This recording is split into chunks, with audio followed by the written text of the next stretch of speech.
Genade en vrede vir julle van hom wat is en wat was en wat kom, en van die 7 geeste wat voor sy troon is, en van Jesus Christus, die getroue getuie, die eersgeborene uit die dode, en die owerste oor die konings van die aarde. Amen. Ons sing saam, broeder en suster, Psalm 76, vers 1, 4 en vers 5.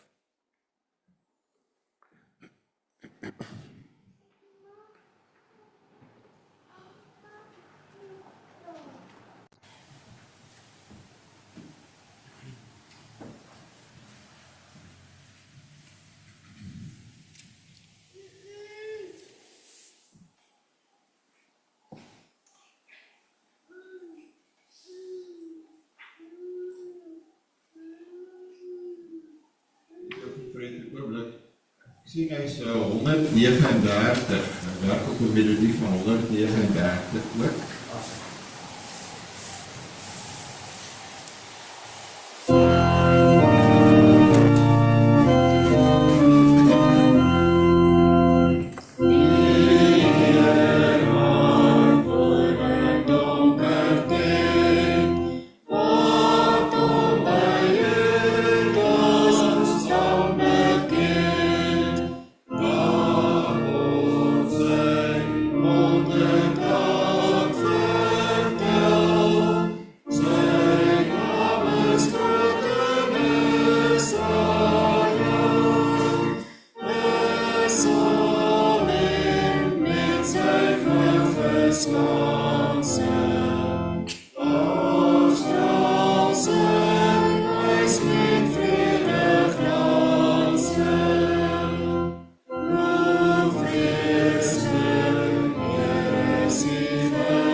Ons glo in een God, die almagtige Vader, die skepper van die hemel en aarde, van alle sigbare en onsigbare dinge, en in een Here Jesus Christus, die enige gebore Seun van God, voor al die eeue uit die Vader gebore.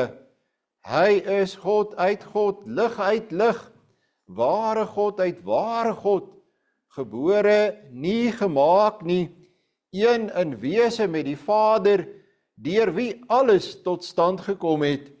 Hy het ter wille van ons mense en ons saligheid uit die hemel neergedaal en het deur die Heilige Gees uit die maagd Maria vlees geword.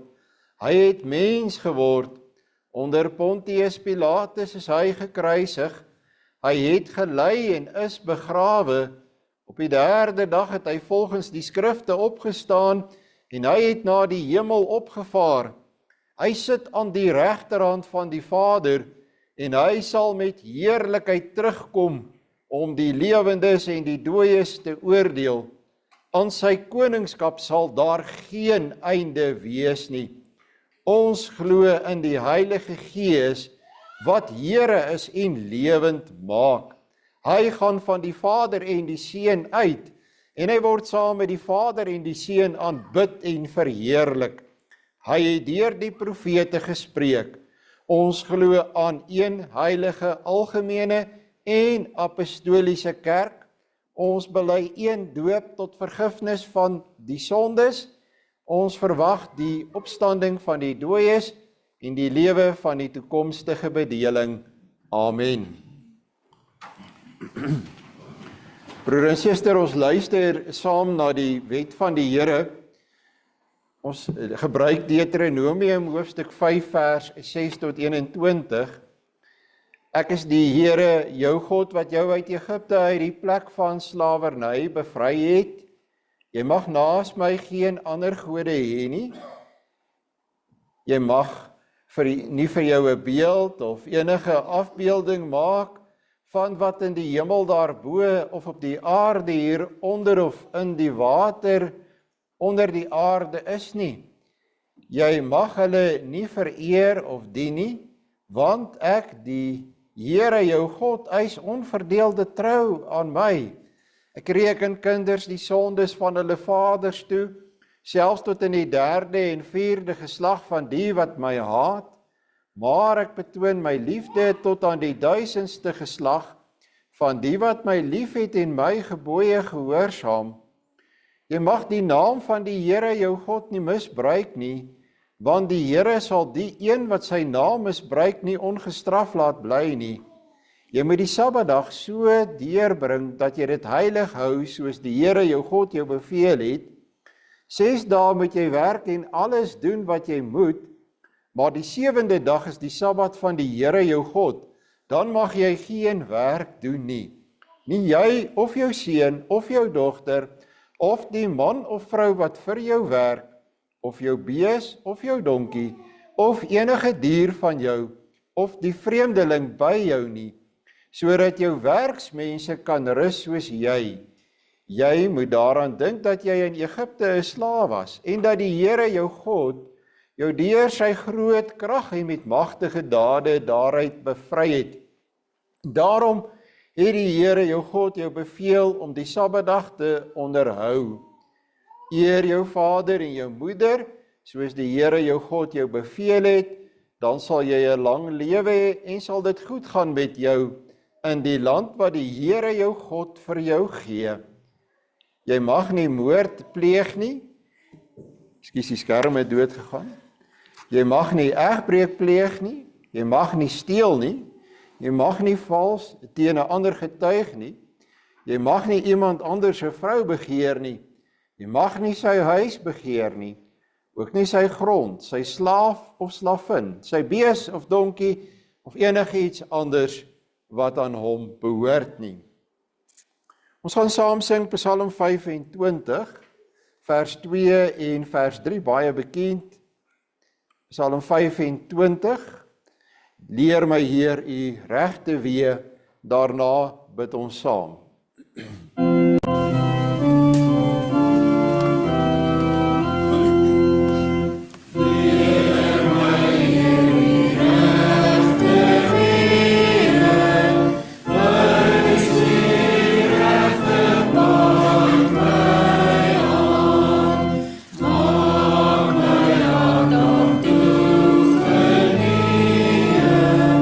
Om in te storm te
Gaan Vader van ons Here Jesus Christus, ons nader U vandag met harte wat besef hoe groot ons afhanklikheid van U genade is, terwyl ons voorberei om aan U tafel aan te sit, bely ons dat ons dikwels tekortskiet in ons liefde vir U en ons naaste. Ons erken ons sondes, die dinge wat ons gedoen het en die dinge wat ons nagelaat het. Here, kyk ons nie aan in ons sonde nie, maar aanskou ons deur die volmaakte offer van U Seun. Dankie vir die wonder van die verbond, dat U gekies het om ons God te wees en dat ons aan U mag behoort. Dankie vir die sigbare tekens van brood en wyn wat ons herinner dat die offer van ons Here Jesus aan die kruis die enigste en volmaakte grond vir ons redding is. Dankie dat U ons nie net roep om te glo nie, maar ons ook versterk deur hierdie gemeenskaplike maaltyd. Here, ons bid dat hierdie nagmaal vir ons meer sal wees as net 'n gewoonte. Werk deur die Heilige Gees in ons harte, sodat ons met 'n opregte geloof die liggaam en bloed van Christus geestelik sal geniet.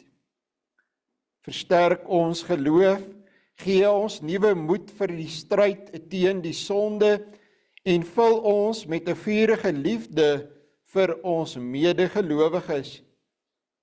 Wanneer ons die brood eet en die wyn drink, laat dit ons herinner dat ons nie meer vir onsself leef nie, maar vir Hom wat vir ons gesterf en opgestaan het.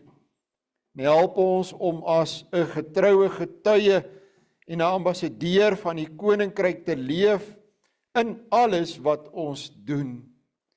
Mag hierdie ontmoeting en ook die ontmoeting by U tafel ons siele voed en ons versterk vir die pad vorentoe tot eer van U groot naam.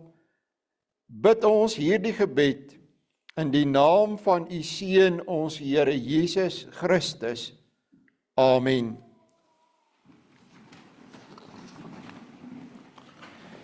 Geliefde broer en suster, ons gaan saam lees uit die woord van die Here.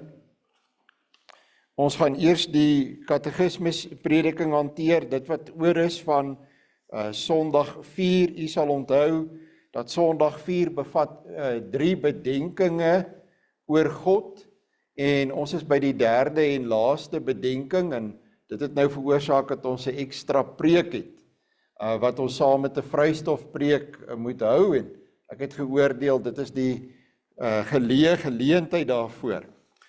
Ons lees saam Romeine 8 vers 31 tot 39, baie bekend.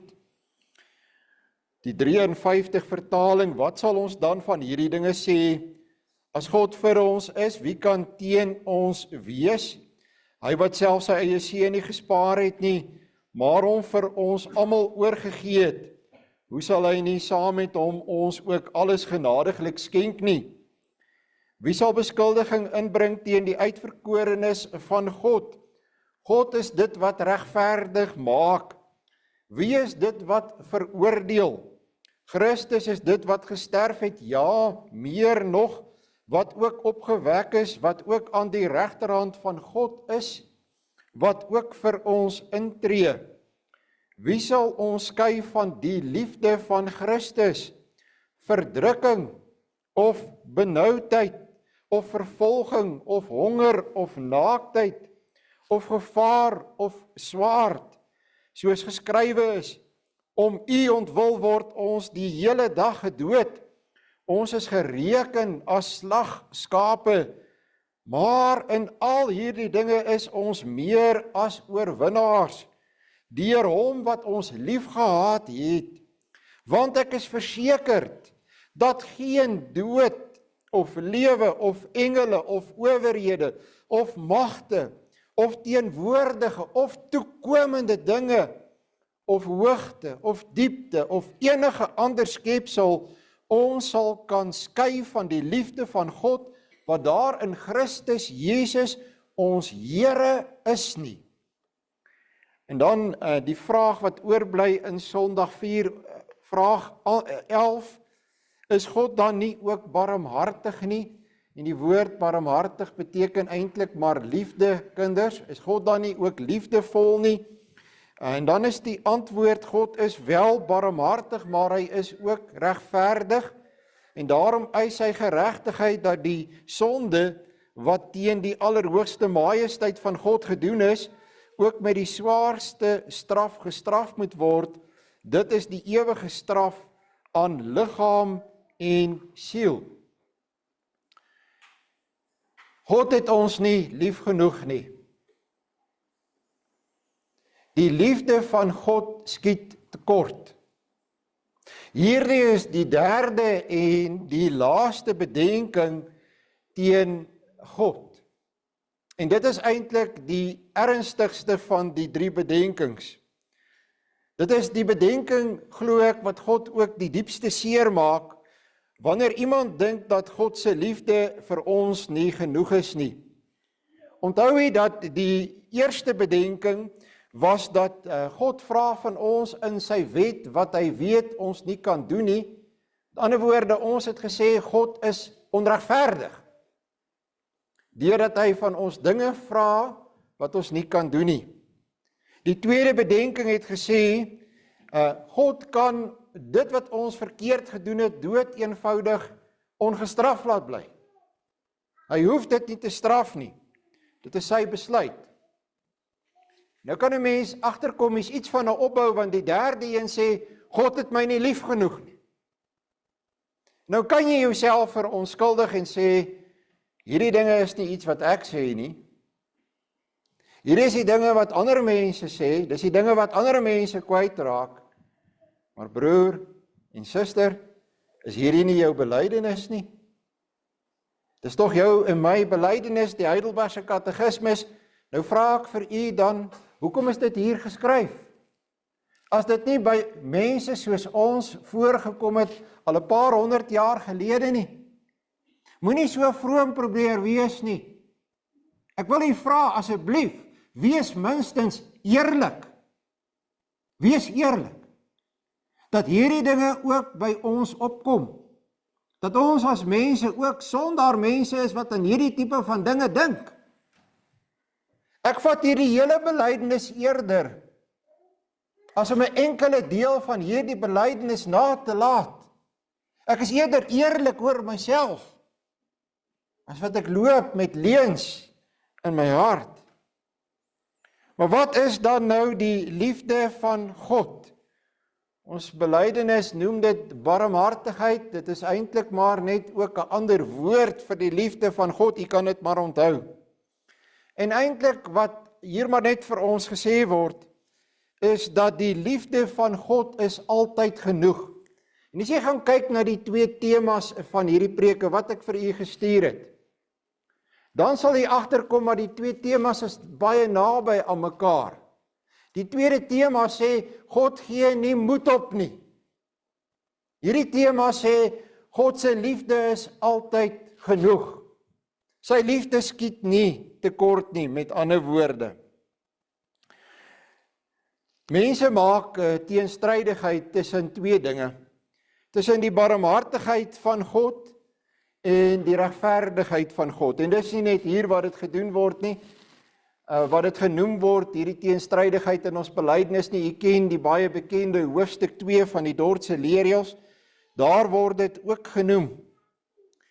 Die een of ander tyd, broer en suster, kom 'n mens maar ook in jou eie lewe by 'n punt dat jy worstel met God en met dinge in jou lewe wat nie heeltemal lekker uitgewerk het, soos wat jy dit beplan het nie.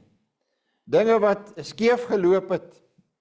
En ek wil vir jou vra, het jy nog nooit, een keer in jou lewe gedink, toe dit so gegaan het met jou, toe dinge nie uitgewerk het nie? Jy nog nooit gedink, wel, ek dink God se liefde het vir my opgedroog nie. Ek dink daar is iets in my, iets wat ek gedoen het, wat veroorsaak het, dat God my nie kan lief hê of wil lief hê nie. En uiteindelik, broer en suster, dan kom 'n mens by daardie punt dat jy eintlik maar is waar Job in sy worsteling met die Here gekom het. En jy sal onthou, Job was 'n regverdige man. En Job het na die dinge wat met hom gebeur het, wat regtig rampe is, wat as dit ons sou tref, net een van daardie rampe, vermoed ek, sal dit ons onderste bo dop, sal ons lewens tot stilstand gekom het. En dit was die een na die ander ramp wat die regverdige Job getref het, tot by die punt dat hy daar op die ashoop sit met 'n potskerf in sy hand, en hy probeer vir homself verligting te bring van die sere en die swere wat hy het. En hy probeer sin maak van sy lewe, en hy sê vir homself, maar hoe werk dit, want ek was goed vir weduwees, ek was goed vir weeskinders, ek het mense probeer help, ek het uitgereik, ek het reg probeer leef, ek het God se wet probeer gehoorsaam, en kyk waar sit ek, kyk waar is ek vandag. Dit lyk my God het my nie meer lief nie. Kyk net na die situasie waarin ek nou is. Hoe kan dit wees dat God my lief het as dit so met my gaan? Jy sien, daar is 'n paar ingrypende probleme met Job se worsteling op hierdie punt. U kan veral gaan kyk na Job 26 vers 5 tot 14 en Job 30 vers 16 tot 31. Jy sien, Job werk met die idee, jy verdien die liefde van God. Jy doen iets vir weduwees en vir wese en vir ander mense en jy lewe goed en dan moet God dit met jou laat goed gaan. So wat beteken dit? Dit beteken, Here, ek het dit mos nou verdien dat U my moet seën, dat dinge nie moet skeefloop met my kinders nie, dat dinge nie moet verkeerd gaan met my nie. Hoe werk dit dan nou? Ek het volgens my kant van die ooreenkoms gehou. Kyk waar sit ek vandag. Maar jy sien wat daar agter lê is, Here, ek het dit verdien. Ek verdien nie liefde. Ek verdien dat U vir my moet goed wees. En onthou, dis wat die voorspoedsteologie vandag leer, né? Hulle sê, as jy sekere dinge doen vir die Here, sê by die kerk, of in diens, of in naam van die Here, dan sal hy jou seën. Dan moet dit met jou goed gaan. So jy verdien dit. Dis natuurlik glad nie die boodskap van die Bybel nie. Want dis direk teen die evangelie. Die evangelie sê, ek en jy verdien niks.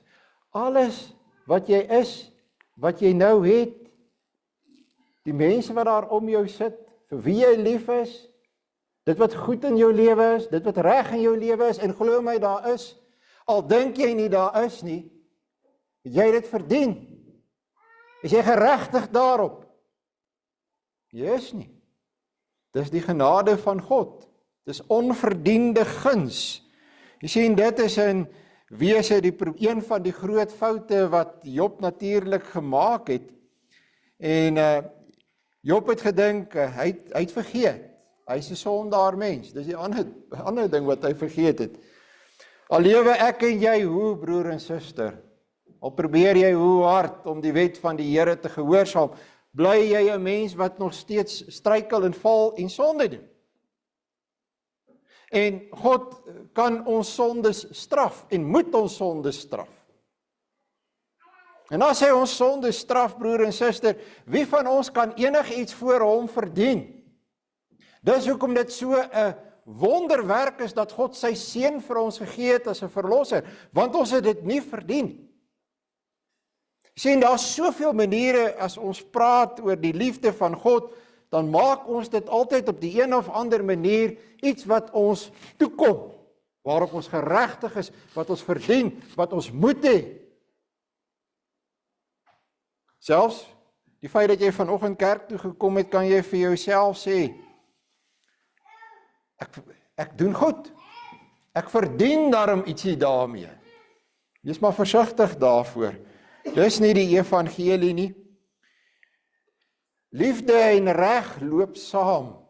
En God wys vir ons hoe dit saamloop. Hy gee vir ons die antwoord, deurdat hy vir ons wys dat in sy liefde kom God en hy los ons nie in die onreg waarin ons onsself gestort het nie. Maar hy kom bewys sy liefde aan ons. Hy kom red ons, hy kom gee homself, sonder dat ons dit verdien het. God verbly hom nie oor onreg nie, maar verheug hom oor die waarheid. Dis natuurlik 'n vers uit die baie bekende hoofstuk oor die liefde in 1 Korintiërs hoofstuk 13 vers 6. Hierdie is baie basiese evangelie waarhede. Dis die evangelie, broer en suster, regtig op 'n baie eenvoudige vlak. U behoort dit te weet, dit behoort nie vir u iets niets te wees nie. Dis broer en suster, ek en u lewe maar net van onverdiende liefde en guns van God. Hy het dit van die begin af vir ons gegee, selfs toe ons nog sy vyande was. Dis merkwaardig dat die apostel Paulus die klem daarop laat val in Romeine 5 vers 10. Maar ek lees vir u vanaf vers 8.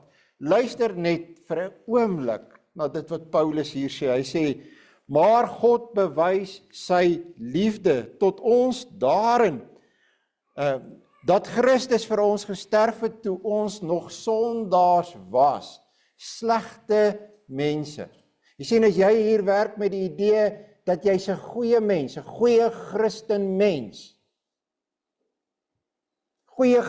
mens wat sekere optrede en behandeling van God verdien, dan mis jy 'n groot deel van die evangelie. Want Paulus sê in Romeine hoofstuk 5, dat God gee sy liefde vir ons toe ons nog sondaars was. Toe gee hy sy seun. Hy maak dit eintlik nog intenser en erger, deurdat hy sê, veel meer dan sal ons, nou dat ons geregverdig is in sy bloed, deur hom gered word van die toorn. Hy sê, jy kan weet, God sal jou red, hy sal sy woord hou. Want as ons, terwyl ons nog vyande was, met God versoen is deur die dood van sy seun, veel meer sal ons deur sy lewe gered word, nou dat ons versoen is. Sal jy jou lewe gee vir Julius Malema? Ek sien die mense wat baie heftig hulle koppe skud. Jy sal nie. Hoekom nie? Hoekom nie? Hoekom sê jy nie vir hom tronk toe gaan? Want jy beleef hom as jou vyand. En ek kan dit verstaan. Ek kan dit verstaan, dat 'n mens beleef hom as ons vyand. Die dinge wat hy van ons sê. Is dit nie vir jou merkwaardig wat Paulus skryf in Romeine 5, wanneer hy sê, dat God se liefde is, dat hy kom toe ons die malemas was, teenoor hom, die vyande teenoor hom, en God kom en hy gee sy eie kind, sy seun, in ons plek. Dis merkwaardig. Ek het dit nou op 'n manier vir u probeer verduidelik wat Paulus daar skryf in Romeine 5, vers 8 tot 10. Ek dink baie keer, ons weet dit, ons sê dit, maar ons ervaar dit nie meer nie. En as 'n vyand, broer en suster, verdien ons niks voor God nie, net soos wat jy nie eintlik iets vir jou vyand wil doen nie. Jy weet, dit bly merkwaardig dat die uiterste vorm van liefde wat God van ons vra, ons Here Jesus Christus in Matteus hoofstuk 5, vers 44, is dat God, en ek kom nou terug by die beeld wat ek nou net gebruik het, dat die Here Jesus sê, wel, jy moet jou vyand lief hê. En dit is 'n uiterste vorm van liefde vir ons as mense. Maar dis eintlik presies dieselfde ding as wat ek nou net vir u gesê het, die apostel Paulus in Romeine 5 vir ons gesê het, en vir ons gewys het. So wat God uiteindelik sê, ek vir julle gedoen het, moet julle besef, julle moet weier begin dink in die toepassing en die uitleef van julle lewe hier op aarde. Hy het 'n radikale herinterpretasie van die liefde gegee. En ek wil vir julle sê, jy sal dit nie op 'n ander plek hoor nie. Jy sal nie van hierdie tipe liefde daar buite hoor nie. Dit word nie gesê nie. Dit is nie populêr nie. Mense word kwaad as jy hierdie dinge sê, want hulle wil dit nie hoor nie. Die eerste werk van die Heilige Gees, wat God die Heilige Gees in ons laat doen, is dat ons die sekerheid moet kry van die liefde van God. En dit omskep 'n huis. Wanneer iemand in 'n huis wat voorheen nie seker was van die liefde van God nie, dan drink daardie persoon behandel die huweliksmaat verskriklik sleg. Daardie persoon sal byvoorbeeld die kinders se lewe verwoes en nie omgee nie. Maar die oomblik wanneer daardie persoon agterkom dat God het hom of haar lief, dan omtower dit daardie huisgesin in die kwessie van die een dag na die volgende dag toe. En ek sien dit, beleef dit saam met mense. Dit is die sekerheid van die liefde van God wat die Heilige Gees in ons harte werk.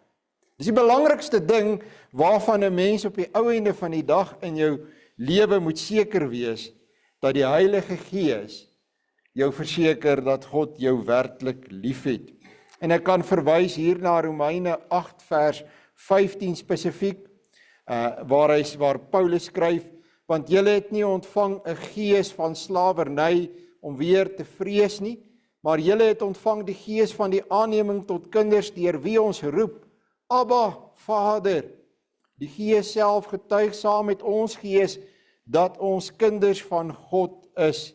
En as ons kinders is, dan ook erfgename van God en mede-erfgename van Christus, as ons naamlik saam met hom ly, sodat ons ook saam met hom verheerlik kan word.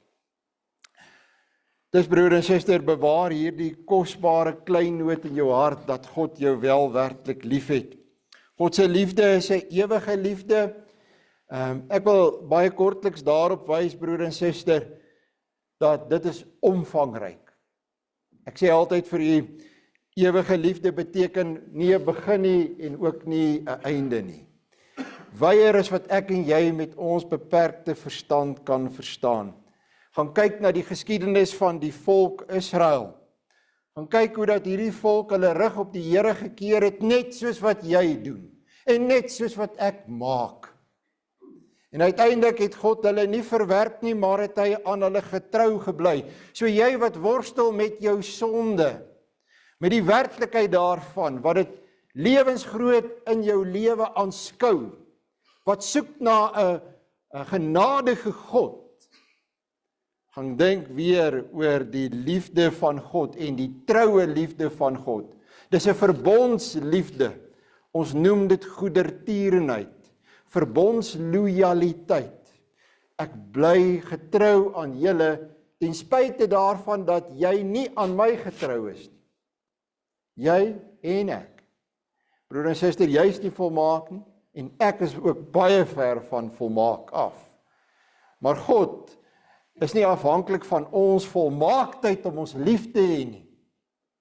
God het ons lief, al is ons swak en al is ons sondig. Jesaja 62 vers 4, jy sal nie meer die verstote vrou genoem word nie, en jou land nie meer die een wat verlate lê nie. Jy sal genoem word die een vir wie die Here liefhet. Die een vir wie die Here liefhet. 'n Mens kan gerus tyd neem en God gaan dank vir sy liefde en vir sy troue liefde, dat hy nie sy liefde van ons onttrek wanneer ons in hierdie wêreld sondig nie, of sy naam skade doen nie.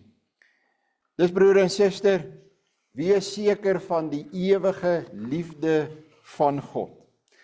Nou wat ons mee sukkel as dit kom by die ewige liefde van God is, hoe kan God my ewig lief hê wat nie ewig bestaan nie? Daaraan gedink. Jy sien, die ewige liefde van God is dat God het homself in die eerste plek lief.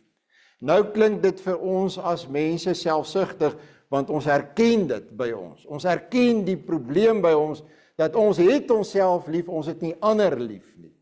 En as ons hoor dat God het homself ewig lief, moet ons onthou, dit is deel van daardie misterie van die drie eenheid, van die drie persone in die een wese, daardie liefdevolle verhouding van die triumviraat, van die Vader, die Seun en die Heilige Gees. En nou moet jy 'n ander ding ook verstaan, dat die liefde wat God vir homself het, sluit ons nie uit nie, maar sluit ons in. Dis juist die boodskap van die Bybel, dat God sê, dat die liefde van God is vir ons standvastig. Dis eintlik wat bedoel word met ewige liefde. Dit sal nie eindig nie. As hy jou uitverkies het in Christus, gered het in Christus, dan staan sy liefde vir ons eindtyd. Dis krities. Dit is werklik iets wat jy moet aan vashou en vasmaak, want jy kom by 'n punt in jou lewe waar dinge skeefloop, wat jy vir jouself sê, ek verstaan nie nou nie, dit lyk vir my of God my nie meer lief het nie, en hoe weet jy, hoe gaan jy sterf? Hoe weet jy, hoe gaan jou bed wees, waarop jy lê, as die einde kom? En dan moet jy aan hierdie waarheid vashou, dat die liefde van God gaan nie vir my eindig nie, en kan nie vir my eindig nie, want dit is vir my vas en seker in Christus, en die Heilige Gees werk die sekerheid in my hart. Jy hou daaraan vas. Die liefde van God was nie goedkoop nie. Dit was immers 'n liefde wat hy vir ons gegee het in Christus. Die liefde van God is vir ons onverstaanbaar, maar ons kan dit glo. Alles, broer en suster, in hierdie lewe moet inderdaad dan vir my tot my saligheid uitwerk. Dit moet vir my goed wees. Onthou nou waar ons begin. Die bedenking is dat God se liefde skiet tekort. Deurgaans het jy nou gehoor, God se liefde skiet nie tekort nie. God se liefde is wyer en groter as wat ek en jy kan verstaan. Hoekom? Want God is ewig en onverstaanbaar, sê artikel 1 van die Nederlandse geloofsbelijdenis. Dis die eerste 2 karaktertrekke van God wat genoem word. Ewig en onverstaanbaar. Wie kan dit glo? Wie kan dit glo, want die Heilige Gees werk die sekerheid daarvan in my en jou hart. Dis nie afhanklik van my handelinge nie, nie van my volmaaktheid nie, van die dinge wat ek doen nie, van die dinge wat ek vir God probeer gee nie. Dit is daar, want dit is aan God gekoppel, nie aan my nie. Hy gee dit vir my, sonder dat ek en jy dit verdien. En God se goedheid is ook God se liefde. Gaan kyk 'n bietjie na Psalm 100, wat dit so pragtig beskryf, hoe dat God sy volk lief het. Wie kan ons voor die regterdag God uitverkore kind verklaag? Waar is die mond wat durf verdoem as God die kind regverdig noem? Dan vers 3 van Skrifberuiming 10. Wie sal ons van die skuldstraf vry van Christus en sy liefde skei? En die antwoord is, en jy het dit gehoor ook aan die hand van die apostel Paulus in Romeine 8, daar is niks en niemand, nie nou nie en ook nie in die toekoms, wat ons ooit van die onbeperkte liefde van God vir ons kan skei nie. Amen. Kom ons sing saam. Psalm 78 vers 18 en 19.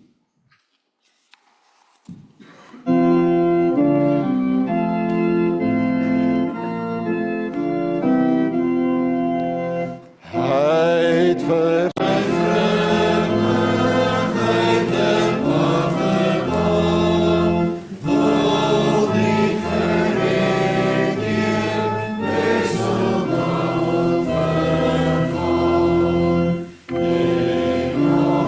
Yes.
Esther, Eksodus hoofstuk 9 enkele verse.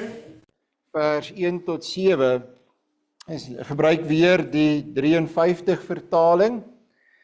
Verder het die Here met Moses gespreek, gaan na Farao en sê vir hom, so spreek die Here, die God van die Hebreërs, laat my volk trek, dat hulle my kan dien. Want as jy weier om hulle te laat trek en hulle nog langer vashou, kyk, dan sal die hand van die Here wees teen jou vee wat in die veld is, teen die perde, teen die esels, teen die kamele, teen die beeste en teen die kleinvee met 'n baie swaar pes. En die Here sal 'n onderskeid maak tussen die vee van die Israeliete en die vee van die Egiptenaars, sodat niks sal doodgaan van alles wat aan die kinders van Israel behoort nie. En die Here het 'n bepaalde tyd gestel en gesê, môre sal die Here dit doen in die land. En die Here het dit die volgende dag gedoen. Al die vee van die Egiptenaars het dood gegaan, maar die vee van die kinders van Israel is nie een dood nie. Farao het toegestuur en kyk, van die vee van die Israeliete was daar nie een dood nie. Maar die hart van die Farao was verhard en hy die volk nie laat trek nie. Geliefde broer en suster, hierdie is die tweede nagmaal van 2026. Wat het in jou lewe verander?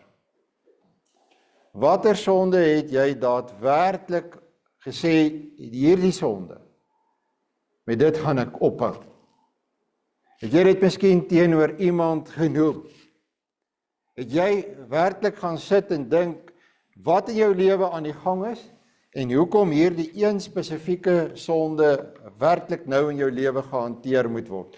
Of is jy al by die tweede Sondag in 2026 en eintlik weet jy wil maar net nagmaal gebruik, jy gaan maar net weer opdaag soos altyd. Jy is nie werklik besig om na jou lewe te kyk, jy is nie werklik besig om iets in jou lewe aan te spreek nie.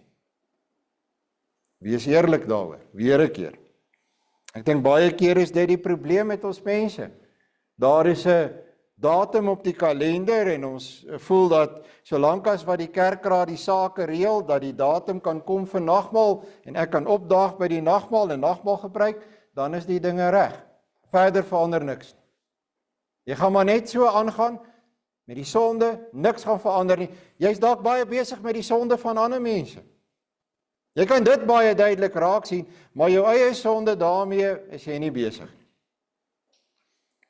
Ek wil dit so sê, jy weet, so tydjie terug het ek 'n artikel geskryf, ek het dit ook in 'n preek genoem, maar dit bly my by wat Johannes Calvin gesê het oor die mens. Hy het gesê dat die mens is 'n fabrica idolatorum. Met ander woorde, jy kan dit hoor, 'n afgode fabriek. Ons maak afgode links en regs, vinnig en maklik. Ons kry vir ons afgode natuurlike dinge in die skepping. Ons maak dit, ons bring dit in die plek van die Skepper. Ons skep vir ons gode na ons eie begeertes, eerder as om die lewende God sy plek te gee wat hy moet hê in ons lewe. So, die definisie van 'n afgod is dat dit is die ding wat die grootste hoeveelheid liefde in ons lewe opeis. Ons tyd, ons geld, ons energie. Dit kan 'n mens wees, dit kan 'n kind wees, dit kan jou eggenoot wees. Dis die ding waarop jy jou sekuriteit bou. Jy vertrou dit vir jou veiligheid, vir jou toekoms. Dit is die bron van jou identiteit. Dit is wie ek is. Ek is 'n boer, ek het 'n plaas, ek het dit, ek het dat. Ek is op hierdie terrein en daardie terrein is ek suksesvol. Tim Keller het gesê, dis 'n bekende Amerikaanse prediker gewees en ook kommentaarskrywer. En 'n mens sou sê dat hy in die breë tradisie gereformeerd is. Tim Keller het gesê die ding met afgode is dat dit is nie slegte dinge nie. Dit is wat ons daarvan maak en die posisie wat ons dit in ons lewe gee. En as jy na jou lewe gaan kyk, broer en suster, dan kan ek sien, daar's baie goeie dinge in my lewe wat ek die ultimate ding gemaak het. 'n Goeie ding is nie die probleem nie, maar die oomblik as ek dit die ultimate ding maak, die ding waarsonder ek nie kan nie, die ding wat ek aan myself koppel, my familie, my werk, my gesondheid, dat ek tog net moet bly lewe. Dis alles dinge wat in die plek van God kan kom. Jy moet die pad loop hier van berou en van bekering. Jy's immers waaroor dit gaan met die voorbereiding vir nagmaal. Jy moet jou hart weer op die punt kry dat jy gelowig net op God vertrou. Dat jy nie ander dinge in die plek van God het in jou lewe nie. Jy moet weet, almal doen dit, ons almal het afgode, ek en jy. En daarom moet jy baie mooi gaan kyk in hierdie week na jou eie lewe. 'n Mens kan van jou kerk, van jou godsdiens, van jou Christelikheid, kan jy 'n afgod maak. Jy kan dink dat jy besig is met God, en ek herinner u aan die reeks van saadkorrel artikels wat nou al vir 'n hele rukkie loop, wat die vraag dringend vra: is jy nog besig met God of met die dinge aangaande God? Dinge wat lyk asof dit met God verband hou. Maar jy is eintlik nie meer by God nie. Weet jy wie God self is? Ken jy hom? Het jy hom lief? Weet, jy kan so maklik besig wees met dinge oor God en baie godsdienste gelyk. Maar wie God is, het jy nog nooit eintlik geweet of geken of verstaan nie. Miskien is jy by die punt dat jy voel jy wil moed opgee in jou stryd, teen jou sonde, teen jou afgode. Maar broer en suster, moenie moed opgee nie. Want die Here gee nie moed op nie. Onthou jy, die vorige preek was die tema dat die Here se liefde is altyd genoeg. En die tema van hierdie preek is weer, die Here gee nie moed op nie. Ook nie met jou nie en nie met my nie. Nou, die volk Israel, broer en suster, is in Egipte, julle weet, slawe, ek dink die kinders ken die openbaringsgeskiedenis, ek gaan dit nie herhaal nie. En dit is al die hoeveelste plaag wat die Egiptenare tref, en elke keer gaan die farao terug op sy woord. En hierdie keer sê die Here, wel, al die vee van die Egiptenaars sal doodgaan. Nou wonder mense, maar ons het al gelees dat daar is al van hierdie vee van hulle dood. Hoe kan al die vee van die Egiptenaars nou weer doodgaan? En dan dink baie mense wat krities is oor die Bybel, maar hier is 'n teenstrydigheid in die Bybel. Want hier is al van hulle vee dood. Hoe kan al hulle vee doodgaan? 'n Paar soorte diere word ook genoem in vers 3. Perde, esels, kamele, beeste en kleinvee.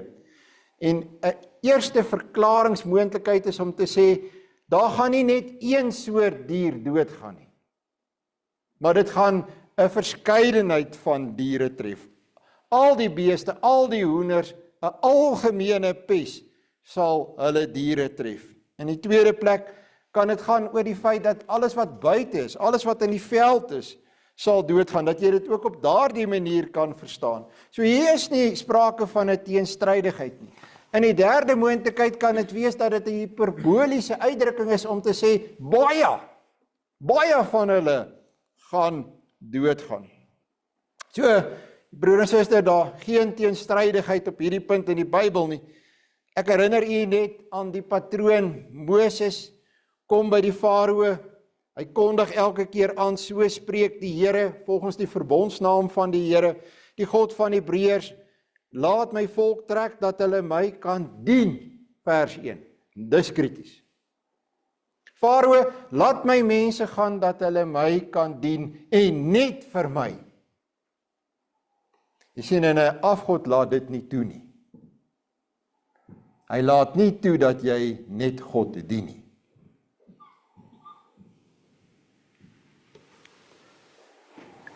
En dan uiteindelik, broer en suster, dan die bedreiging, as jy weier om hulle nog langer vas te hou, dan kondig Moses soos gebruiklik die straf aan. En God tree uiteindelik so op teen die Egiptenare dat hy hulle ganse ekonomie knak. Onthou nou, hulle was afhanklik van hierdie diere, nie net vir kos nie, maar ook uiteindelik vir vervoer. Die hele ekonomie het rondom diere gedraai. Baie mense sal sê, maar dit kon dood eenvoudig 'n natuurverskynsel gewees het.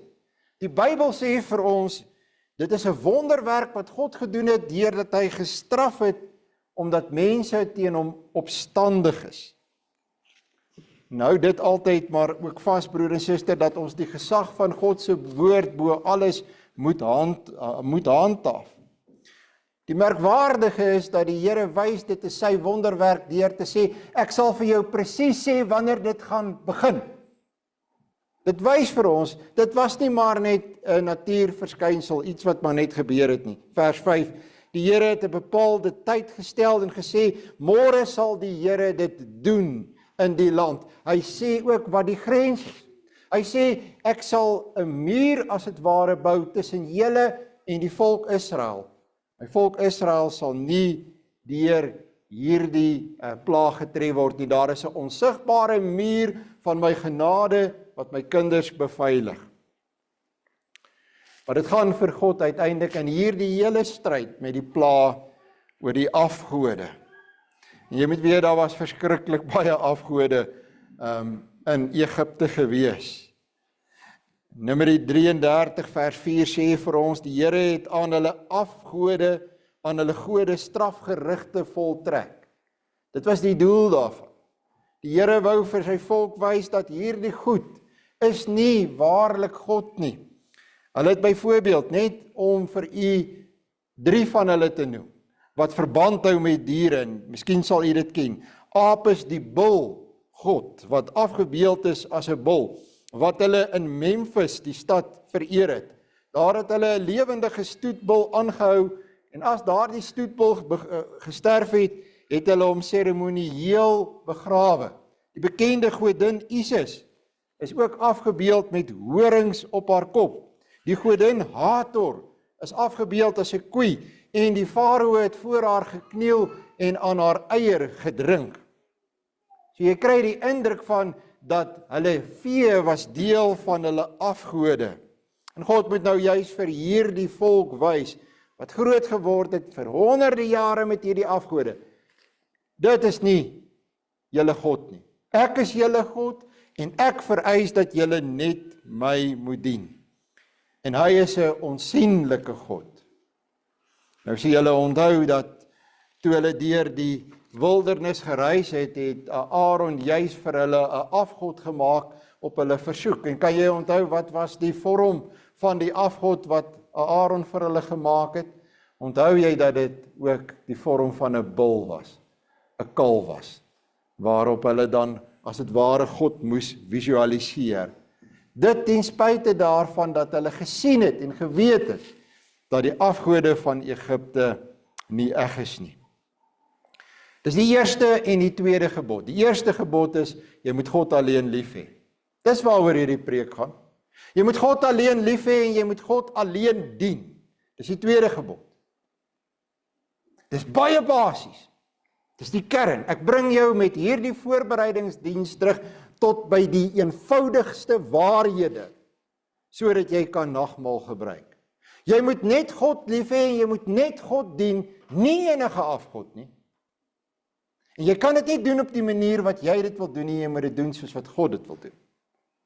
Hy bepaal, hy het die gesag, hy is soewerein. Dis 'n kernwaarheid van ons gereformeerd wees. Die soewereiniteit van God. Daar is baie afgode, ek het hulle vir u genoem, broer en suster. Hulle veroorsaak die ellende in u lewe, die probleme in u lewe, die oorbeklemtoning in u lewe, die wanbalans in u lewe.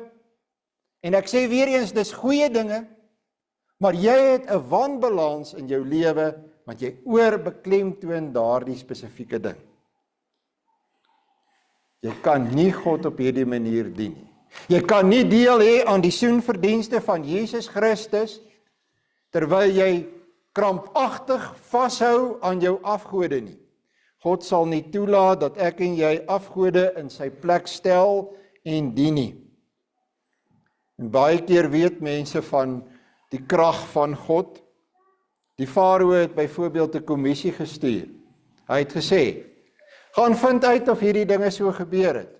Ek weet, die plaag het op dieselfde dag begin, ja, maar gaan kyk of daar dan nog nie eers een van hulle diere dood is nie. En die kommissie het teruggekom en vir hom gesê, hulle diere het niks oorgekom nie, het dit die Farao verander? Dit het nie. Dit het nie. Hy het nog meer verhard geraak in sy hart. Die skrifgeleerdes en die fariseërs, broer en suster, die fariseërs en die owerpriesters het geweet wat die Here Jesus geleer het. Hulle het gesien hy hang aan die kruis, hulle het gesien hy sterf, hulle het geweet hy is dood. Hulle het voorsorg gaan tref om seker te maak dat daar uiteindelik 'n storie versprei word dat sy disippels sy liggaam kom steel het. Wetende wat die waarheid is, en daar het hulle die waarheid gesien het. Hoeveel keer, broer en suster, het jy al in jou lewe die waarheid gesien en gehoor aangaande God? Hoeveel keer in jou lewe het jy nagmaal al gebruik? Wel, dan het jy die waarheid oor God al gesien en gehoor. Dis voor jou oë afgeteken. Wat het in jou lewe verander sedert die eerste nagmaal van 2026? Waarmee is jy nou besig in jou lewe in terme van berou en bekering, wegkom van jou afgode af? Jy weet, die oordeel van God wat pes onder hulle vee was, is niks in vergelyking met die ewige oordeel van God nie. Is niks in vergelyking met die geweld van die hel nie. Van verlatenheid deur God nie. Mense wat hulle nie bekeer van hulle sonde en van hulle weë en die broer en suster, wat keer op keer niks wil weet van God se genade nie, maar volhard op die verwerping van God. Hoe kan ons, broer en suster, dan enigstens genade verwag? En ek verkondig ook aan u die genade van God, daardie onsigbare muur van genade. Wil jy daarin deel om aan die regte kant te kom? Wil jy uiteindelik deel wees van die volk van die Here wat hy begenadig?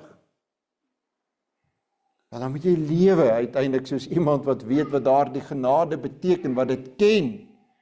Kan dit nie genoeg vir u beklemtoon nie. Ek sal dit ook weer vir u noem, maandag aand. Dit is belangrik, ons lewe in 'n tyd wat gereformeerdes opgehou het om gereformeerd te leef. As jy gaan kyk na die Puriteine van Amerika, was daar een ding wat hulle beklemtoon het. As jy dan sê, jy glo hierdie dinge, leef hierdie dinge. En leef dit nou. As jy dan sê dat Christus jou redder en verlosser is, dat jy die liefde van God ken, leef dan as 'n geliefde van God. Maak erns daarmee. Amen. Ons gaan nou vir broer Chris as ouderling bevestig, voordat ons slotgebed doen. Chris, sal jy gou asseblief hier na vore kom?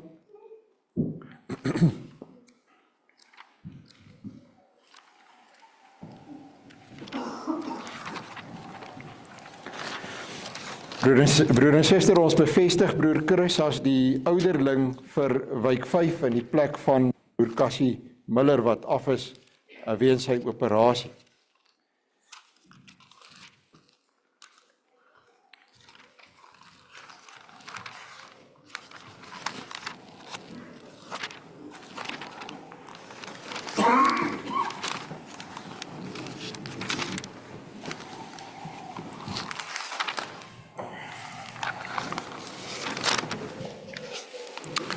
Geliefdes in ons Here Jesus Christus, u weet hoe ons nou verskillende male die naam afgekondig het van ons medebroer wat as ouderling van hierdie gemeente gekies is, ten einde te verneem of iemand iets het waarom hy nie in sy ampt bevestig mag word nie, aangesien niemand enige wettige beswaar teen hom voorgelê het nie, sal ons hom nou in die naam van die Here in sy ampt bevestig.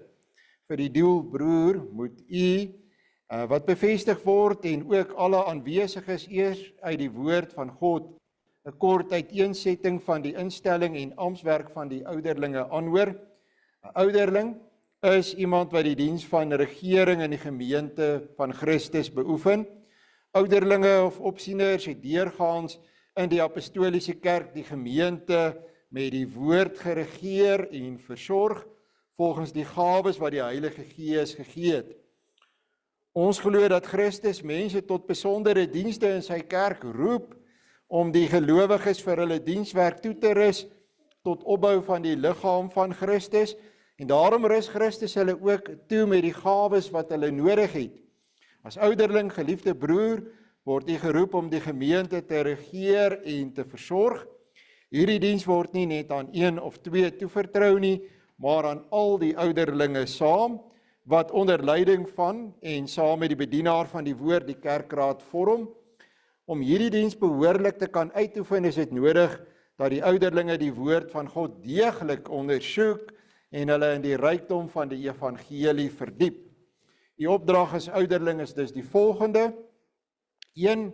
U moet toesien dat alles in die kerk behoorlik volgens goeie orde plaasvind, dat die woord en die sakramente gereeld en suiwer bedien word en dat die sakramente heilig gehou word. U moet daarop let dat die bedienaar van die woord, die ouderlinge en die diakens getrou en deeglik hulle goddelike opdragte uitvoer en u moet die bedienaar van die woord met goeie raad bystaan. 2. U moet sorgvuldig let op die leer en lewe van elke lidmaat en alle Christene met raad en troos ondersteun. Teen die lidmate wat hulle nie bekeer nie en in hulle sonde voortlewe, moet met die kerklike vermaning en tug opgetree word. En die wat berou het, moet weer in die gemeenskap van die kerk ontvang word. 3. U moet veral oor die leer en wandel van die bedienaar van die woord toesig hou, sodat alles tot opbou van die kerk mag strek en geen vreemde leer voorgedra word nie. U moet ook die afvalliges in die 4de plek en heidene tot bekering en geloof in Jesus Christus roep, want so vergader Christus sy kerk. U het gehoor wat die opdrag is, ons vra u nou om opreg op die volgende vrae te antwoord. Ek lees al die vrae.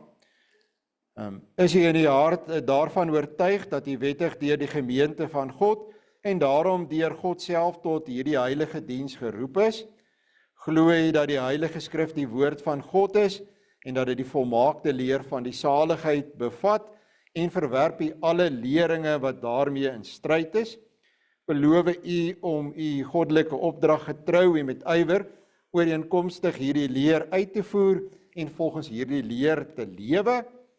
Beloof u om u aan die kerklike vermaning en terug te onderwerp as u miskien in leer of lewe afwyk? Broer Chris, wat is hier op jou antwoord? Mag die alvermoënde God en Vader u sy genade skenk om in hierdie diens getrou en vrugbaar werksaam te wees. Wees dan ouderling, ywerig in die regering van die gemeente, wees soos 'n wagter oor die huis van God, vermaan en vertroos elkeen na sy behoefte, gee daarop ag dat die leer suiwer gehou word en dat die gemeente vroom lewe, wees getrou in die diens en wees 'n goeie voorganger vir die hele gemeente. So sal u vir uself 'n eervolle plek in die gemeente verwerf en groot vrymoedigheid in die geloof in Christus en na hierdie lewe in die vreugde van die Here ingaan. En u geliefde gemeente, ontvang hierdie man as dienaar van God, stel u gewillig onder hulle toesig en regering, want hulle waak oor u lewe en sal eendag daarvan rekenskap moet gee. Dink aan die ouderlinge in u gebede.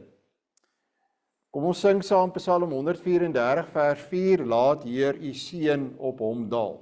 Daarna bid ons saam.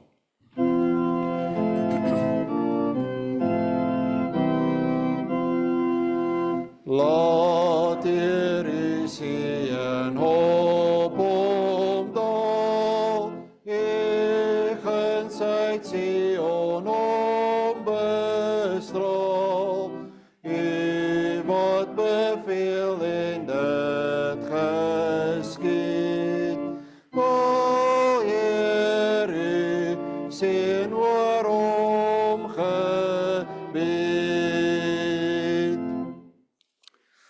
Ons Vader, ons dankie dat U hierdie man deur die Gees gelei het om die roeping op te volg. Ons bid U gee aan hom steeds meer die gawe wat hy nodig het om hierdie diens te kan verrig. Skenk aan hom wysheid, skranderheid, onderskeidingsvermoë en liefde. Verleen hom die genade om getrou in die diens te volhard en nie deur teleurstelling, moeite, verdriet of vervolging van die wêreld te verslap nie. Seën Here die gemeente waaroor U hom gestel het. Maak elkeen gewillig om hom aan die vermaning van die ouderlinge te onderwerp, omdat ons hulle eer ter wille van hulle roeping. Laat so U heilige naam geëer word en die ryk van U seën kom. Verhoor ons, o Vader, deur U geliefde seun. Amen. Baie dankie, Chris. Daar is nou geleentheid vir die diens van barmhartigheid.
Met Psalm 91 vers 4 en vers 5.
Die Here sal julle seën en julle beskerm.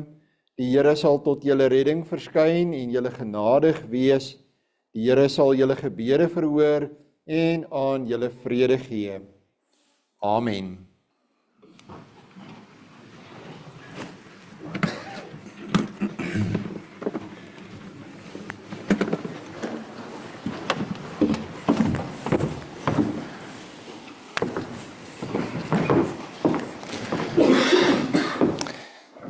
Aubrey, as jy net gou hier langs my kan kom sit, sal ek baie bly wees. Broer en suster, dit gaan nie 'n lang vergadering wees nie. Ek glo nie. Ons wil net u basies ken voordat ons verder voortgaan. Ek wil begin deur vir ons te lees uit Psalm 100 wat ons ook na verwys het in die preek.